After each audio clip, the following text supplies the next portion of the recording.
ಮಕ್ಕಳ ಕಲಿಕೆಗೆ ಸಮಸ್ಯೆ ಆಗೋದಾದರೆ ಪರಿಶೀಲನೆಯನ್ನ ಮಾಡ್ತೇನೆ.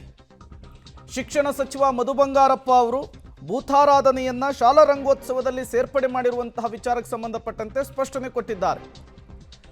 ಈ ಬಗ್ಗೆ ನಮಗೆ ಮಾಹಿತಿ ಇಲ್ಲ ಅನ್ನುವಂತಹ ವಿಚಾರವನ್ನು ಕೂಡ ಶಿಕ್ಷಣ ಸಚಿವರು ತಿಳಿಸಿರುವಂಥದ್ದು. ಮಕ್ಕಳ ಕಲಿಕೆಗೆ ಸಮಸ್ಯೆ ಆಗೋದಾದರೆ ಪರಿಶೀಲನೆಯನ್ನ ಮಾಡ್ತೇನೆ ಅಂತ ಹೇಳಿ ಶಿಕ್ಷಣ ಸಚಿವ ಮಧು ಬಂಗಾರಪ್ಪ ಸ್ಪಷ್ಟನೆಯನ್ನ ಮಾಡಿರುವಂಥದ್ದು. ಶಿಕ್ಷಣ ಸಚಿವರಿಗೆ ಬಿಜೆಪಿ ಶಾಸಕ ವೇದವ್ಯಾಸ ಕಾಮತ್ ಅವರು ಪತ್ರವನ್ನು ಬರೆದಿದ್ರು. ಈ ನಡೆಯಿಂದ ಹಿಂದೆ ಸರಿಬೇಕು ಅನ್ನುವಂತಹ ಮನವಿಯನ್ನು ಮಾಡಿಕೊಂಡಿದ್ರು. ಜೊತೆಗೆ ದೈವಾರಾಧನೆಯ ಪರ ಹೋರಾಟಗಾರರು ಕೂಡ ಇದಕ್ಕೆ ಅಸಮಾಧಾನವನ್ನು ಹೊರಹಾಕಿದ್ರು. ಈ ಬೆನ್ನಲ್ಲೇ ಇದೇ ವಿಚಾರಕ್ಕೆ ಸಂಬಂಧಪಟ್ಟಂತೆ ಶಿಕ್ಷಣ ಸಚಿವರು ಮಾತನಾಡಿದ್ದಾರೆ. ಮಂಗಳೂರು ಶಾಲೆಯಲ್ಲಿ ದೈವಾರಾಧನೆಯ ವಿಚಾರಕ್ಕೆ ಸಂಬಂಧಪಟ್ಟಂತೆ ನಮಗೆ ಮಾಹಿತಿ ಇಲ್ಲ ಅನ್ನುವಂತಹ ಹೇಳಿಕೆಯನ್ನು ಕೊಟ್ಟಿದ್ದಾರೆ.